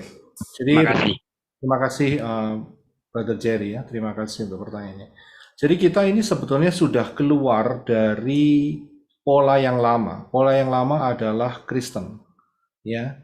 Jadi kita ini sudah keluar. Kita tidak lagi bisa disamakan dengan Kristen. Kita adalah mesianik, walaupun kita ini adalah orang-orang Gentile, tetapi kita bukan berarti terpisah dari pokok kita, yaitu mesianik yang benar. Hati-hati ya, ada banyak mesianik yang keliru, yang salah. Kita harus hati-hati. Jangan karena mereka menggunakan kata mesianik, Judaism dan sebagainya, kita 100% percaya. Tunggu dulu. Karena saya juga pernah melihat sendiri di California ya, itu di sana ada yang namanya mesianik Judaism, Ya, saat saya datang ke sana, mereka tidak mau menyebut nama Yahweh, tetapi Hashem, Adonai. Ya, kita tidak mau mengikuti pola yang seperti itu. Jadi jangan masuk di ranah atau di daerah seperti itu. Kita adalah punya akar Ibrani yang benar, ya, dan kita adalah orang Nasrani, Nasaret, ya, di mana Yeshua HaMashiach dibesarkan. Nah, jadi kita sudah keluar dari kekristenan, karena prinsip kekristenan itu bertentangan dengan akar pola Ibrani yang benar. Jadi kita nggak bisa lagi dikatakan Kristen. Ya, mengapa? Kalau Kristen, mereka pasti condongnya untuk merayakan 25 Desember, Rabu Abu, Kamis Putih, Jumat Agung, Paskah hari Minggu, ya. Kemudian kenaikannya dirayakan. Tidak demikian, saudara. Ya, kita tidak lagi disebut sebagai Kristen. Natal 25 Desember juga termasuk, ya. Nah, kita lebih mengarahkan hidup kita, dan memang fondasi kita ada di dalam 7 hari raya, Sabat, ya, mengutamakan Sabat, dan juga kematian Yeshua HaMashiach hari Rabu, kebangkitannya hari Sabtu, hari Minggu adalah dia buah sulung, ya, naik ke Syamayim sebentar. Nah, jadi kita tidak mempunyai akar kekristenan. Jadi kita tidak lagi bisa dikasih label Kristen, tetapi Mesianik, ya, yang percaya kepada Bapa Yahweh dalam Yeshua HaMashiach di dalam pola yang benar. Tetapi problemnya adalah saat saudara, ya, untuk memperbaharui KTP saudara, saudara disuruh milih agamanya apa. Ya, agamanya apa? Islam, Kristen, Katolik, Buddha, Hindu, aliran kepercayaan. Milih mana? Coba saya kasih input dalam hal ini. Saya tahu kalau di Amerika ngurus ID, ya, ngurus KTP, ya, Amerika enggak ditanyain agama. Nggak peduli orang Amerika ini. Mau agama apa saja, enggak beragama, itu bukan urusannya negara. Tapi anehnya di Indonesia masih ditanyain, ya, harus punya agama. Nah, kalau gitu milih apa? Kalau Islam, bukan. Katolik, ya bukan. Kita sudah tahu kebenarannya. Kristen, katanya kita udah keluar di sana. Buddha tidak juga, Hindu tidak. Aliran kepercayaan itu biasanya animisme, dinamisme, dan para dukun di sana. Ya kan, kejawen dan sebagainya. Kita juga tidak di sana. Lah, kemana kita harus pilih? Ya, ada yang bisa kasih jawaban? Ya ini Pak, karena di Indonesia katanya sedang dibahas mengenai agama di KTP, karena akan dihapus, dihilangkan, karena Ya. akan berdampak kepada apa namanya, ya seperti itulah. Makanya katanya sedang dibahas untuk dihapus. Tapi sekalipun kalau pribadi saya, sekalipun di KTP tulisnya Kristen Protestan atau Kristen Katolik, tapi kan dari kehidupan sehari-hari kita, iman kita, ucapan perkataan kita ini sebagai umat Nasrani, orang Nasrani, bukan lagi orang Kristen. Sekalipun dia tanya, kamu Kristen apa Katolik? Kan suka ada ditanya begitu. Oh, saya bukan Kristen. Saya pernah ditanya seperti itu, saya Nasrani. Pernah orang sebut bertanya-tanya, loh apa bedanya? Memang beda. Saya jelaskan. Seperti itu yang tadi Pak Yosef jelaskan. Ya. Sekalipun di KTP saya bisa Kristen Protestan. Iya. Ya. Jadi memang kalau saat kita ditanyain apa yang menjadi dasar iman kita, ya kita tidak akan menyebut bahwa kita ini Kristen, karena kita sudah keluar dari situ. Tetapi untuk masalah KTP, nah kita harus pikirkan, yaitu pendekatannya yang paling dekat di mana. Ya, kitabnya yang paling dekat di mana kitabnya, ya tidak lain adalah yang Kristen, gitu aja. Ya, memang kalau Indonesia berani menghapus kolom agama itu sebetulnya bagus. Karena dari Kristen sendiri mengklaim Isa juga sebagai nabinya, sebagai juru selamatnya, kan aneh. Padahal dari sini Bapak Ayum mengatakan bahwa Yesus ini yang akan diutus sebagai juru selamat, bukan nama Yesus atau Isa. Ya. Itu aja udah jelas beda, gitu loh. Masih aja diklaim juga Isa sebagai juru selamatnya, sebagai nabinya, sebagai Tuhannya. Aneh benar. Ya, betul. Memang ini fenomena yang cukup unik yang ada di Indonesia. Ya, disama-samakan dan dianggap sama dan dipercayai. Padahal dua pribadi yang berbeda. Itu mengerikan. Ya. Ini ada pertanyaan dari Angel Star. Dikatakan bagaimana caranya kita bisa langsung berbahagia ketika dicaci keluarga karena namanya. Saya biasanya nangis terpuruk baru mengampuni. Ya, serahkan saja kepada Bapak Yahweh dalam Yeshua HaMashiach, tidak usah terlalu banyak dipikirin, ya. Dan kemudian bersukacitalah seperti ayat yang di dalam Matius 5 tadi, bersukacitalah dan bergembira dan diberkatilah engkau, ya. Jadi tidak usah terlalu banyak difokuskan, dipikirkan sehingga tidak terjadi emosional yang berlebih-lebihan, ya. Langsung diberkati. Kemudian ada pertanyaan dulu ya, saya akan nanti kembali ke streaming ya. Selamat pagi, saya bukan Rabai, saya brother. Ya, saya mau tanya bagaimana dengan Advent? Advent juga memelihara hari Syabat. Ya, Advent memang memelihara hari Syabat, tetapi Advent dia tidak sampai kepada 7 hari raya. Ya, Advent juga menjaga makanannya, tetapi juga memang kita setuju dengan cara Advent karena mereka kembali ke pola imamat, ya, dalam hal makanan. Tetapi dalam hal 7 hari raya, Advent tidak sampai di sana. Advent tidak merayakan Natal, ya, dan juga mereka belum punya dasar fondasi mengenai Pesah, ya. Disitulah kekurangan Advent, dan juga Advent mereka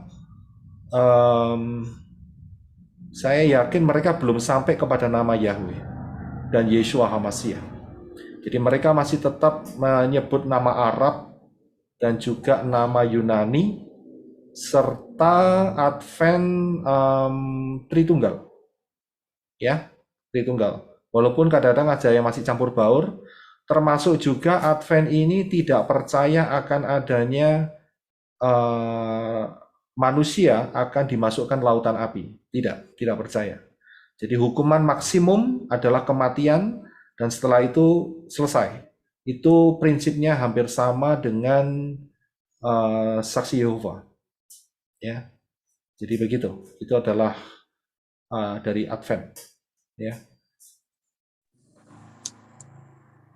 Ya, terima kasih untuk brother yang tanya hal ini. Ya, silakan saya kembali lagi. Pak Adi mungkin mau bertanya, silakan kembali. Iya, salam Pak Roy dan teman-teman semua. Sahabat salam buat Pak Roy dan teman-teman semua yang di Amerika. Pak Roy, mohon maaf saya nggak buka kamera ini. Oh iya, iya. Soalnya hari ini saya pas lagi mau keluar kota, lagi aktivitas sibuk. Cuman menarik sekali sebenarnya. Ini Pak Yosef Roy, saya sangat tertarik dengan Matius 5, yaitu ucapan berkat Adonai Yeshua HaMashiach. Sebenarnya ini adalah menjadi satu dasar atau fondasi kita, seperti yang Pak Roy sampaikan tadi mengenai pohon mur ya. Ketika dilukai, dia akan menghasilkan getah. Dan ketika getah itu menjadi mengkristal, dan harganya begitu mahal. Nah, sebenarnya poinnya, kalau boleh saya bacakan ya Pak Roy. Ya, silakan. Dari ayat 9 ya, ini tentang berbahagialah. Ini keluar dari mulut Adonai Yeshua HaMashiach sendiri. Dan aku rasa ini sangat penting untuk kita camkan baik-baik firman yang hidup ini. Berbahagialah orang yang membuat damai, karena mereka akan disebut anak-anak Elohim. Berbahagialah orang yang dianiaya karena kebenaran, karena kerajaan surga adalah milik mereka. Berbahagialah kamu bila karena aku mereka mencela kamu dan menganiaya, bahkan mengatakan setiap perkataan yang jahat terhadap kamu dengan berdusta. Bersukacitalah dan bergembiralah, karena pahalamu besar di Hasamaim, sebab demikianlah mereka telah menganiaya para nabi sebelum kamu. Jadi poinnya sebenarnya Adonai Yesus HaMashiach sudah berpesan lewat firman-Nya yang jelas seperti ini, bahwa kita harus tetap berbahagia ketika karena kebenaran kita menyampaikan kebenaran. Jadi kita menyampaikan kebenaran Bapa Yahweh, bukan kebenaran kita. Jadi ketika kita ditolak, kenapa kita harus sedih? Kenapa kita harus menderita? Di sini jelas dikatakan berbahagia. Di sini dikatakan berbahagialah. Jadi sebenarnya harus ada tuntunan ruah Yahweh Elohim di dalam kehidupan kita ketika kita ingin menyampaikan kebenaran Bapa Yahweh. Jadi kita juga nggak bisa asal istilahnya gimana ya, asal main kabarin aja, asal main beritakan aja, nggak bisa. Kita juga harus melalui tuntunan ya, tuntunan ruah Yahweh Elohim di dalam setiap kita. Karena memang tidak enak ketika kita ditolak, ketika kita mengabarkan kebenaran kita ditolak. Tapi sekalipun kita ditolak, sebenarnya bukan kita yang ditolak. Jadi kenapa kita harus yang berkecil hati? Jadi kenapa kita yang harus kayak apa ya, uring-uringan jadinya, jadi galau, ditolak, bahkan dicemooh, bahkan dianiaya gitu ya. Tapi kita kembalilah ke akar keimanan kita, ke firman kita, ke fondasi kita yang secara jelas Yesus HaMashiach sudah memberikan solusinya. Berbahagialah karena engkau dianiaya. Seperti itu Pak Yosef Roy. Karena di hari-hari belakangan ini ya ini kembali ke apa ya, ke level kerohanian kita, ke kedewasaan setiap kita. Namun kita harus senantiasa belajar ya lewat apapun yang kita alami, terutama di hari-hari akhir ini kita semuanya tentunya punya kerinduan untuk memasyurkan nama Bapa Yahweh, untuk selalu memberitakan kebenaran firman Bapa Yahweh, terutama ketika kita kembali ke Mesianik, ketika kita kembali ke pola Ibrani, kita memiliki ya firman yang berkuasa. Kita memiliki, kenapa firman kita lebih berkuasa? Karena firman kita itu firman yang sejati, firman yang sebenarnya, yang dari terjemahan Ibrani, yang dari pola Ibrani. Seperti itu Pak Yosef Roy. Jadi aku hanya ingin menambahkan kalau di hari-hari ini secara mental teman-teman kita harus kuat ya. Jangan seperti yang dulu lagi, cemen ya, mental tempe, mental tahu, dibentak atau ditolak langsung langsung bisa 2-3 malam ya kepikiran. Langsung 2-3 malam jadi jadi bisa sampai sakit hati seperti itu. Seperti itu Pak Yosef Roy, terima kasih. Iya, terima kasih Pak Adi. Ya, jadi ayat itu berharga sekali ya, mengenai upah atau mengenai rewards, hadiah yang Yeshua HaMashiach siapkan buat kita. Tak usah berkecil hati ya, karena memang Smyrna ini akan merepresentasikan orang-orang yang mengalami persekusi, ya, penyiksaan karena nama Yahweh Bashem Yeshua HaMashiach. Ya, jadi jangan berkecil hati. Disitulah saudara bisa menunjukkan ya kualitas dan saudara akan mendapatkan hadiah rewards. Apa yang tidak pernah timbul dalam hati atau pikiran itu akan disediakan oleh Bapak Yahweh bagi kita sebagai semua yang mengasihi Dia. Ya, luar biasa. Terima kasih Pak Adi. Ya, ini ada 2 pertanyaan dari Ibu Siti. Pak, saya mau tanya Pak Roy, apakah orang yang sudah meninggal sesudah Tuhan Yeshua disalib semua memakai baju lenan halus nanti? Apa yang di rapture saja yang memakai lenan halus? Terima kasih. Ya, yang meninggal sekarang memang masih dikumpulkan di satu tempat. Tetapi nanti saat rapture itu nanti akan terjadi, yaitu namanya pembagian rewards, dan juga Yeshua sendirinya akan menentukan apakah orang ini pakai lenan halus atau hanya pakai jubah putih. Tetapi yang jelas, yang sudah meninggal di dalam Yeshua HaMashiach dan di rapture itu pasti akan punya kualitas lebih daripada orang yang mati di meterai yang kelima di kitab Wahyu, ya, karena mereka baru percaya setelah melihat rapture, Jadi mereka ketinggalan dan mereka mempertahankan imannya. Itulah yang dapat yang namanya jubah putih. Jadi untuk masalah lenan halus ini saya yakin kira-kira semuanya akan dapat yang di rapture dan yang sebelum di rapture, ya gitu. Tapi kualitasnya saya nggak ngerti. Itu tergantung daripada Yeshua HaMashiach, ya. Saya nggak tahu, nanti kita akan lihat sendiri. Ya, terima kasih. Kemudian ada pertanyaan dari Sauli. Shalom Pak Roy, apa penjelasan terbaik untuk orang-orang Kedar bahwa Yeshua HaMashiach adalah Tuhan dan bukan utusan seperti yang selalu mereka bilang? Bapak Yahweh memberkati. Yang mereka selalu bilang itu Isa, ya, beda pribadi. Kasih tahu bahwa Yeshua HaMashiach itu adalah Bapak Yahweh yang menjadi manusia. Itu ayatnya ada di dalam Lukas, ya. Tetapi jangan dibaca melalui LAI, ya. Itu ayatnya ada di dalam, saya akan coba ya, dan Lukas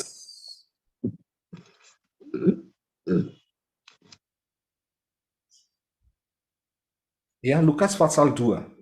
Ya, Lukas pasal yang kedua. Ya. Ayat yang ke-11. Karena pada hari ini telah dilahirkan bagimu seorang juru selamat, yaitu HaMashiach Yahweh di kota Daud. Memang di dalam terjemahan LAI, ALI 3 atau yang lainnya, mereka pakai kata Lord. Tetapi ini bisa ditemukan di terjemahan Aramaik. Ya, terjemahan Pesita Aramaik. Itu dikatakan Maryah, itu Yahweh. Ya, jadi nggak bisa dilihat dari terjemahan Indonesia. Kita kembali yang paling dekat adalah terjemahan Aramaik. Itu ada, ya. Jadi yang lahir itu adalah Yahweh. Jadi Yesus, padahal yang dilahirkan itu dikasih nama. Siapakah namanya? Yeshua HaMashiach. Yang kasih siapa? Yang kasih adalah malaikat Gabriel, ya. Nah, dari situ kita tahu bahwa Yahweh itu adalah spiritnya, Yeshua itu adalah nama secara fisiknya. Ya, jadi itulah yang kita jelaskan. Entah mereka mau percaya nggak percaya, kasih tahu. Satu-satunya jalan untuk menuju ke Shamayim, ke sorga yang benar, bukan sorganya 72 bidadari, itu hanya melalui Yeshua. Udah, kasih tahu itu. Biar ruah Yahweh Elohim yang nuntun mereka. Kan mereka kalau doa, Bani Kedar itu kan doanya kalau nggak salah sehari 5 kali ya, kalau nggak salah ya. Dan mereka selalu mendoakan, selalu mengucapkan hal yang sama, yaitu tunjukkanlah jalan yang benar. Selalu ngomong kayak gitu. Kasih tahu, Yeshua ini ngomongnya, akulah jalan dan kebenaran dan hidup. Ya, kasih tahu. Yeshua, kasih tahu bahwa kita sudah punya jalan itu. Sekarang kamu mau enggak? Kamu selalu minta 1 hari 5 kali, dikali berapa tahun hidupmu. Ya, sembahyang seperti itu 5 kali. Ya, kalau 1 tahun berarti 360 dikali 5. Ya kan? 360 kali 5, 365 kali 5. Itu diucapkan ribuan kali ya dalam 1 tahun. Kasih tahu, ini jawabannya sudah ada. Yeshua itu loh yang ngomong. Hanya satu yang berani ngomong seperti itu. Kitab-kitab lain tidak ada yang berani, ada satu orang yang ngomong seperti itu. Yang mengatakan bahwa akulah jalan dan kebenaran dan hidup. Tidak ada seorang pun datang kepada Bapa kalau tidak melalui aku. Katakan sama mereka, kamu cari kan? Ini jawabannya. Sekarang tergantung dia mau terima atau tidak. Begitu saja ya. Itu cara untuk menghadapi orang-orang Kedar. Ya. Ya, terima kasih. Ya, sedikit saya tambahin Pak Isopre, mohon maaf saya potong. Oh iya, silakan Pak Dewi. Iya. Iya, karena yang harus diluruskan juga bagi para murtadin khususnya dari Bani Kedar, ya ini harus diluruskan juga bahwa mereka mengira bahwa yang sekarang ini mereka sudah menerima nama Yunani dan nama Arab itu dianggapnya sudah diselamatkan. Padahal itu salah besar. Ya harus diluruskan juga bahwa di Roma 10:13 barang siapa berseru kepada nama Yahweh dia akan selamatkan, bukan kepada nama Arab atau nama Yunani. Jadi kasihan sekali buat para murtadin, ya, karena di kitab suci juga mengatakan banyak akan mengira itu ada jalan yang lurus, padahal itu tidak. Seperti itu, iya. Makanya kasihan sekali para murtadin dianggapnya, wah saya sudah menerima juru selamat, saya sudah percaya pada nama Yunani itu. dia sudah menyelamatkan saya. Padahal omong kosong, omong besar, salah besar. Kasihan mereka, imannya sudah mengharapkan keselamatan, ternyata masuk ke dalam lubang yang lebih besar. Lubang Oleh siapa? Ya oleh orang Kristen itu sendiri. Karena di kitab suci juga katakan bahwa anti Hamasya itu datangnya dari dalam sendiri, bukan dari luar. Iya, Kasihan mereka, oleh pendeta, gembala, penginjil, mereka sudah menggiring ke dalam lubang yang jauh lebih besar seperti itu. Ya, demikian Pak Isabroy. Terima kasih. Iya, benar. Iya, terima kasih Pak Jerry untuk namanya. Karena memang kasihan sih para murtadin. Ya, saya himbau para murtadin ya, lebih baik ke channel ini aja lah ya, atau ke channelnya Gamal atau Papi Lukas atau tempatnya Pak Adi, sahabatku. Ya, channel juga ya untuk belajar yang benar supaya tidak kecemplung di dalam lubang buaya. Amin. Lubang buaya lagi. Ya, oke. Pak Ya, Roy, silakan. Pak Roy, saya mau menanggapi itu apa yang ngomongin sama Brother Adi. Adi, shalom Adi. Adi, shalom. Nah, Pak Roy, beberapa hari yang lalu kami ada berdoa dengan teman-teman ya Pak Roy ya. Dan saya mau share aja ini Pak Roy. Memang hari-hari ini saya merasakan bahwa kita itu dianiaya, mungkin bukan secara fisik ya, tetapi dengan kita dicemooh, terus kita dikucilkan, kita dianggap macam-macam gitu kan. Dan terkadang hati ini dari rumah Tuhan sendiri gitu loh Pak ya. Itu kita mendapatkan hal-hal itu bukan dari tempat yang lain gitu Pak ya. Dari rumah Tuhan sendiri, artinya sesama anak-anak Bapak Yahweh gitu. Tapi mungkin mereka belum Bapak Yahweh, mereka masih pakai nama yang sama. Tetapi Roh Kudus mengingatkan dan menghibur. Ngomongnya seperti ini Pak ya, bahwa kita tuh harus benar-benar daging kita tuh harus mati. Jadi kalau kita itu masih bisa tersinggung, marah, sedih, menangis ketika kita mengalami hal-hal yang demikian, itu artinya kita masih ada kesombongan dalam kehidupan kita.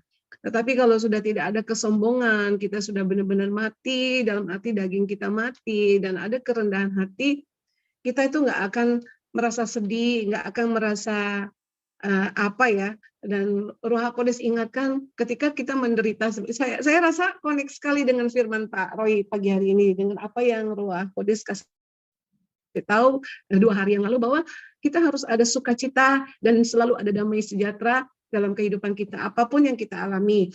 Dan Roh Kudus ingatkan kita juga bahwa dia bilang gini, anakku katanya gitu, tahukah kalian bahwa kita tuh nggak tahu bahwa penderitaan Yesus Hamasiah itu yang kita tahu cuma sedikit, tapi dia bilang aku sangat-sangat menderita ketika ada di dunia ini.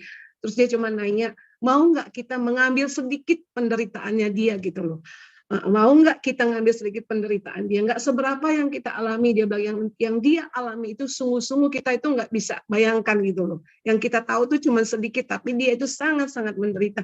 Nah disitulah kami teman-teman sangat dikuatkan. Jadi kita bilang mulai hari ini apapun itu nggak akan buat kita nangis, nggak akan buat kita susah, nggak akan buat kita tuh mikirin.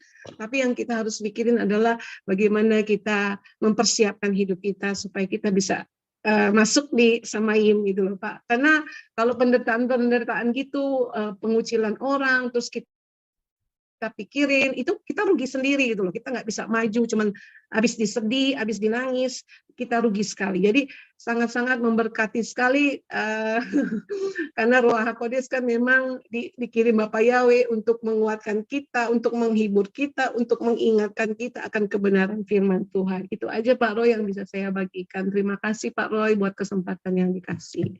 Ya, terima kasih Ibu Siska. Ya, terima kasih. Haleluya. Jadi inilah kesempatan kita untuk terus dipimpin. Rabi Saul mengatakan kalau engkau dipenuhi dengan Ruah Yahweh Elohim, adalah kamu juga dipimpin oleh Ruah Yahweh Elohim. Nah, pimpinannya ini juga membentuk hidup kita masing-masing, ya. Ya, terima kasih Ibu Siska. Oke, saya akan ke chatting sebentar ya. Di sini dikatakan bahwa dari Ming, Pak, saya mau tanya kalau milih aliran kepercayaan tapi sambil menjelaskan bahwa aliran kita adalah mesianik yang menyembah Tuhannya Abraham, Ishak dan Yakub. itu bisa tidak, Pak? Memang kolom aliran kepercayaan yang baru dibikin. Dulu saya masih kecil, nggak ada kolom pilihannya aliran kepercayaan. Yang ada cuma 5. Islam, Katolik, Kristen, Buddha, dan Hindu. Ya, nah aliran kepercayaan ini dibuka, tapi mereka punya konsep adalah kejawen atau orang-orang yang percaya kepada animisme dan dinamisme begitu. Ya, saya kembalikan kepada saudara-saudara sekalian yang mau memilih untuk KTP saudara dengan pilihan aliran kepercayaan. Tetapi apakah bisa dijelaskan di sana ada kolomnya atau mereka tambah konotasinya negatif? Saya nggak tahu ya. Jadi saya kembalikan saja kepada saudara yang mau milih mana yang mau dimasukkan di dalam KTP saudara. Ya, oke. Kalau begitu saya akan juga akan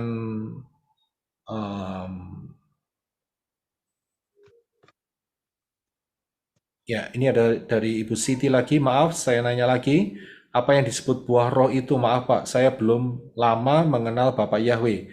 Apakah kalau tidak mendapatkan jiwa baru, itu ibaratnya kita mati? Ya tidak dong. Ya,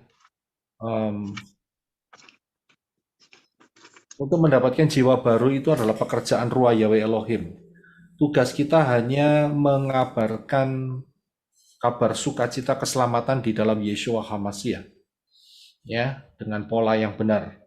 Jadi kalau belum dapat memenangkan jiwa, ya serahkan saja sama Yeshua HaMashiach melalui Ruah Yahweh Elohim, karena dialah Elohim kita yang bisa menjangkau jiwa-jiwa itu untuk percaya. Ya, kita tidak bisa memaksa orang untuk percaya kepada Bapak Yahweh, dan itu bukan tugas kita. Tugas kita hanya untuk share. Ya, terima kasih. Ada tanya lagi, siapakah itu Bani Kedar? Iya, Bani Kedar yang teriak-teriak hari Jumat itu loh, ya itulah, saya nggak mau terlalu dalam. Ya, oke. Kemudian murtadin itu juga siapa? Murtadin itu orang-orangnya Bani Kedar yang percaya kepada Yunani. Ya, keluar, itu namanya murtadin. Tapi sayangnya saat masuk ke ranah atau daerah Yunani, mereka kecemplung ya toh, dengan pengajaran yang lebih membingungkan lagi, ya, karena diarahkan ke 25 Desember, ke Rabu Abu dan sebagainya, ya. Seharusnya mereka harus murtadin, masuknya ke mesianik, itu baru benar saudara, ya. Jadi kalau saudara punya teman-teman yang murtadin, kasih tahu arahmu masih salah, kamu harus masuk ke mesianik, itu baru benar dan kokoh sekali, ya, fondasinya sangat kokoh. Masukkan saja di dalam dikasih tahu di pelayanan menorah ini, di tempatnya Papi Lukas, ya, tempatnya Pak Adi, ya, dan juga di mana lagi, di Pak Robi dan Ibu Kesia juga, ya, supaya belajar kebenaran firman pola Ibrani yang benar, ya. Jadi mereka betul-betul murtad, begitu ya. Jadi murtadnya 2 kali, saudara ya. Murtad dari yang Kedar, kemudian murtad dari yang Yunani, ya. Biarkan mereka murtad 2 kali, nggak ada masalah. Haleluya, ya. Kemudian, apakah orang Advent bisa mempelajari bahasa Ibrani nggak sih? Ya, kalau untuk belajar mereka bisa, tapi apakah mereka percaya? Ya, itu dia. Apakah mereka percaya? Orang Advent, selama yang saya tahu, mereka masih tetap percaya kepada Nabi terakhir. Saudara tahu namanya Nabi terakhir? Siapa yang tahu di sini? Saya tahu, Pak. Martabak. Bukan. Saya tahu, Pak. Bukan. Saya ngomong Advent kok martabak. Martabak mah. Oh, Advent. Saya kira sih tadi yang sebelah itu. Nabi terakhir. Nabi yang terakhirnya Advent. Saya tahu, Pak Roy. Ya itu sih. Lubang buaya, Pak Roy.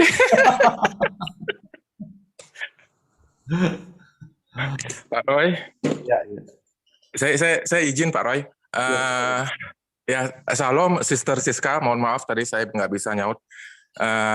Saya lagi ini kerja, Sister.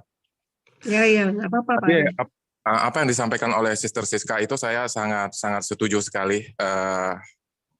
Ya di hari-hari ini ya, Pak Roy, memang kita harus yang namanya tuntunan, bimbingan dan pimpinan Ruah Yahweh Elohim itu harus menjadi fokus bagi kita semua.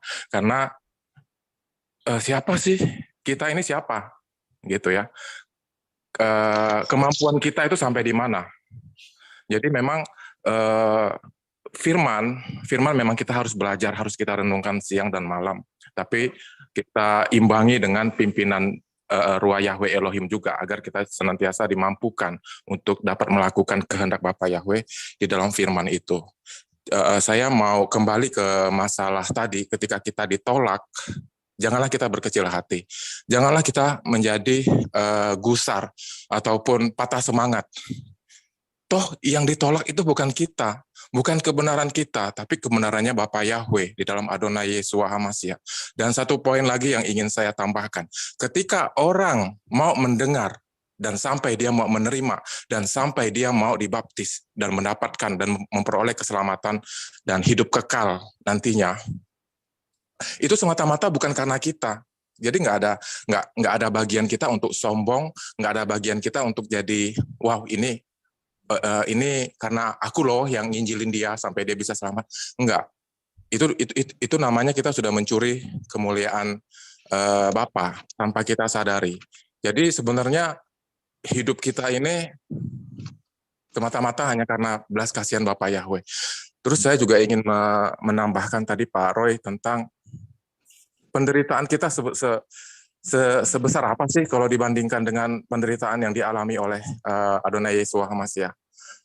Dia diejek, dia diolok, ya, dia ditampar, bahkan dia ditendang seperti, ya teman-teman bisa lihatlah gambarannya ya di dalam The Passion dan gambaran di dalam The Passion of Mesias itu juga sebenarnya belum seberapa dari yang aslinya, saya percaya itu. Karena dari penjelasan Papi Lukas, sebenarnya dia itu ditelanjangin bulat-bulat. Nggak ada sehelai kain pun. Terus kukunya dicabut satu-satu. Ya, jadi memang kalau dibandingkan penderitaan kita, bukankah Adonai Yeshua HaMashiach sudah menjadi teladan yang begitu nyata di dalam kehidupan kita? Dia ditampar, dia diejek, dia diolok, dia dianiaya. Habis-habisan. Jadi kalau kita bercermin atau kita kembali kepada penderitaan yang dialami Adonai Yeshua HaMashiach lewat proses penyalipan dia, penderitaan kita nggak ada apa-apanya. Penderitaan kita itu nggak ada apa-apanya, ya teman-teman. Jadi memang ya kita bisa kuat sebenarnya bukan karena kita juga, tapi benar-benar karena tuntunan Ruah Yahweh Elohim di dalam kehidupan kita. Jadi saya selalu berdoa biarlah kita semakin kecil dan Roh Bapa Yahweh yang semakin besar di dalam kehidupan kita. Seperti itu Pak Yosef Roy yang ingin saya tambahkan. Dan saya ada pertanyaan seperti ini Pak Yosef Roy. Asal muasal Kristen ya Pak Roy, ke Kristen atau Protestan ya, kita nggak usah bicara Katolik. Kristen itu kan lebih dikenal dengan Protestan. Protestan ini kalau tidak salah kan dia keluarnya itu dari Katolik ya Pak Roy. Mohon maaf kalau misalnya saya salah, mohon dikoreksi. Karena kalau tidak salah Martin Luther King itu mengadakan protes, makanya dibilang Protestan. Jadi sebenarnya Kristen Protestan ini akarnya juga dari lemah ikan. Jadi memang diawali dari kesalahan. Kalau diawali dari kesalahan, ujungnya nggak bakalan benar. Kalau diawali dari hal yang nggak benar ya ujungnya nggak bakalan benar. Ya ini buktinya gitu kan. Banyak sekali kesalahpahaman, banyak sekali yang tidak sesuai, banyak sekali yang tidak cocok dengan kebenaran yang sesungguhnya. Seperti itu Pak Yosef Roy, terima kasih. Ya, terima kasih Pak Di. Memang betul bahwa Kristen yang pertama kali adalah Protestan yang keluar dari Katolik. Ya, itu merupakan fakta sejarah, jadi tidak perlu dihilangkan. Memang begitulah kisahnya. Dan kemudian dari Protestan kemudian berkembang ke beberapa hal. Ya, terjadi misalnya seperti Reform, kemudian Mennonite, Baptist, banyak hal ya, dan kemudian sampai perkembangannya itu juga masuk ke dalam Pantekosta ya, kemudian setelah itu karismatik ya, dan sebelum itu juga ada yang namanya Seventh-day Adventist dan juga miringnya itu ke arah saksi Yehova, ya. Jadi itu perkembangannya. Dan memang di satu sisi adalah cara Bapak Yahweh menggiring melalui keluarnya Martin Luther dari pola yang lemah ikan. Tapi memang tidak bisa keluar sepenuhnya karena mungkin saat itu si Martin Luther juga tidak punya reference mengenai pola Ibrani. Ya, karena itu fondasi yang tetap dipegang itu adalah dari Katolik. Ya. Tapi poinnya adalah di sini. Apakah kita sebagai manusia mau digiring oleh Bapak Yahweh? Poinnya di situ. Ya, selama kita punya hati yang terbuka dan rendah hati mau digiring, maka Bapak Yahweh bisa bekerja menggiring kita ke jalan yang benar, yaitu pola Ibrani yang benar. Ya, nah terbukti bahwa setelah perkembangan beratus-ratus tahun, akhirnya Bapak Yahweh bekerja untuk satu pemulihan, yaitu yang kita alamin sekarang ini. Nah, untuk kita sih aman, ya puji Bapak Yahweh, kita sudah masuk, dan kita tinggal mempertahankan kesetiaan kita di dalam Bapak Yahweh. Dan buat mereka, kembali lagi pertanyaannya, apakah mereka mau digiring? Yang Kristen, Reform, Pantekosta, Advent, ya, kemudian Katolik, apakah mereka mau digiring untuk kembali ke pola yang benar, yaitu mesianik? Ya, kalau mereka tidak mau digiring, ya akan spiritnya akan berbeda, yaitu mereka akan tetap menyembah dewa-dewa asing, yaitu yang namanya Yunani itu. Ya, jadi disitulah. Kalau kita mau digiring, ya kita akan ketemu seperti orang Majus itu ya, digiring dari timur ke barat. Ya, kalau kita ngerti bahasa saya, digiring dari timur ke barat, saudara akan ngerti. Itulah arah ketemu hadirat Bapak Yahweh melalui pola tabernakel, ya kan? Ya, jadi disitulah. Jadi istilah-istilah itu saudara harus betul-betul paham, jadi dewasa, ya, untuk dapat menangkap dan terus meroket maju di hadapan Bapak Yahweh, ya, luar biasa. Apakah mau digiring ke barat atau mau tetap ada di timur? Ya, itu dia. Tetap di dalam pemberontakan terhadap Bapak Yahweh, atau mau digiring ketemu dengan Yeshua HaMashiach di barat, di west, ya. Haleluya. Terima kasih Pak Adi. Jadi itulah fakta sejarah. Poinnya adalah kembali mau digiring atau tidak. Ya, saya rasa kita akan selesaikan hari ini dan kita akan ketemu Sabtu yang akan datang, Jumat di tempat ini, ya, Sabtu di Indonesia, Sabtu pagi jam 10.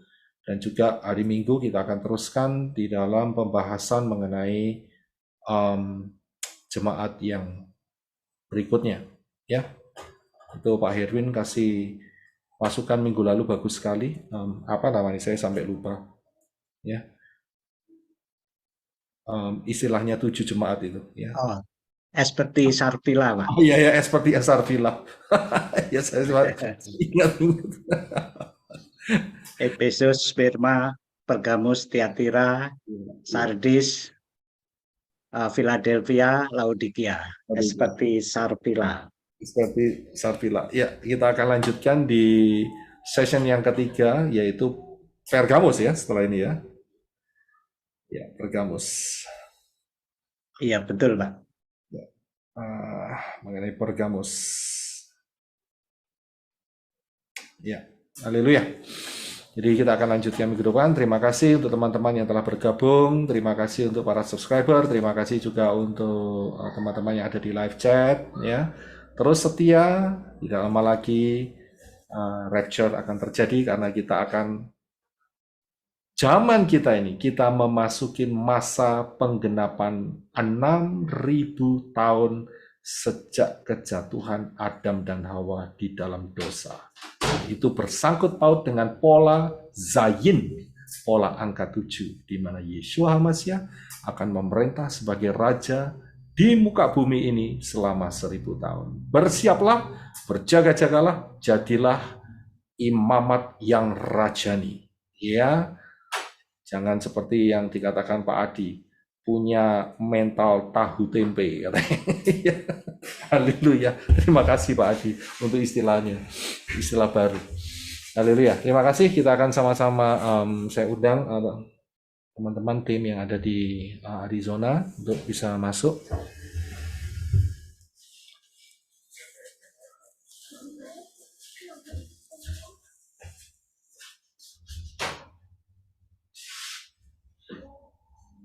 Saya sedikit perjelas supaya saudara tidak salah paham, bukan berarti saya berkata tidak boleh makan tahu tempe. Kalau makan tahu tempe nanti imannya jadi iman tahu tempe, itu tidak ada hubungannya sama sekali, ya. Haleluya.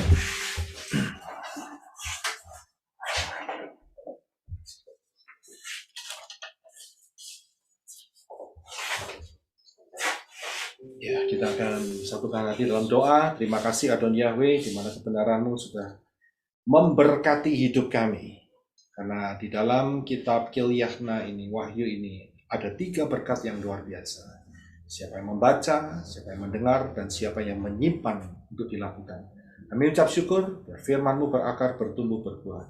Memberkati untuk setiap mempelai Yeshua HaMashiach, tim di tempat ini, para subscriber, para teman-teman yang sudah bergabung di live chat, di live streaming, memberkati dengan berkat keselamatan di dalam nama Adon Yeshua HaMashiach sampai pengangkatan terjadi. Kita akan angkat tangan kita bersama-sama. Bapa Yahweh memberkati engkau dan melindungi engkau. Bapa Yahweh menyinari engkau dengan wajahnya dan memberi engkau kasih karunia. Bapa Yahweh menghadapkan wajahnya kepadamu dan memberi engkau damai sejahtera. Berkat-berkat ini dicurahkan di dalam nama Yahweh, di dalam nama Yeshua HaMashiach, dan di dalam ruah Yahweh Elohim, mulai hari ini sampai rapture terjadi. Terima berkat dari Abba Yahweh, Bashem Adonai Yeshua HaMashiach yang percaya katakan. Amin. Amin. Terima kasih, Pak. Amin. Terima kasih Pak Boy.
Haleluya.